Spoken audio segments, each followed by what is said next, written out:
Hello gas, এই যে দেখেন আমাদের পশ্চিম বুল্লা, যেটাকে বলে বুল্লা বাজার, দেখেন কত সুন্দর সুন্দর চিংড়ি এবং কত সুন্দর মাছ। দেখেন এগুলো হচ্ছে নদীর মাছ।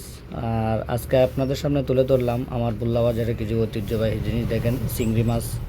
আসলে সেই মাছগুলো পেতে হলে অবশ্যই বুল্লা বাজারে আসতে হবে। প্রতিদিন কিন্তু বুল্লা বাজারে বাজার জমে, আর এই বাজারটা কিন্তু আমাদের ঐতিহ্যবাহী। আমাদের ছোটোবেলা থেকে দেখতেছি এই বাজারে অনেক কিছুই পাওয়া যায় এবং নিত্য নতুন জিনিস পাওয়া যায়। যে দেখেন কত সুন্দর সুন্দর মাছ দেখতে পাওয়া যায়, যেগুলা একদম নতুন এবং টাটকা মাছগুলা।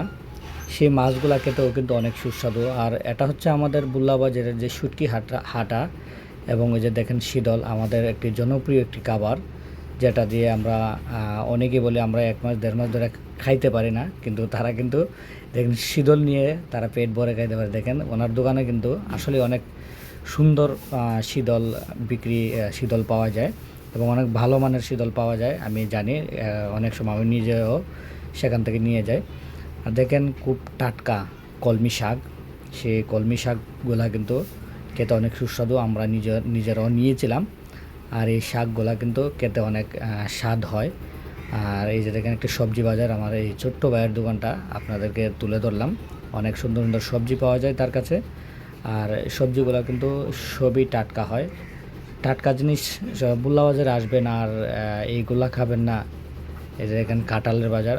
অবশ্য ভালো লাগলে লাইক কমেন্ট শেয়ার করে অন্যদেরকে দেখার সুযোগ করে দেবেন।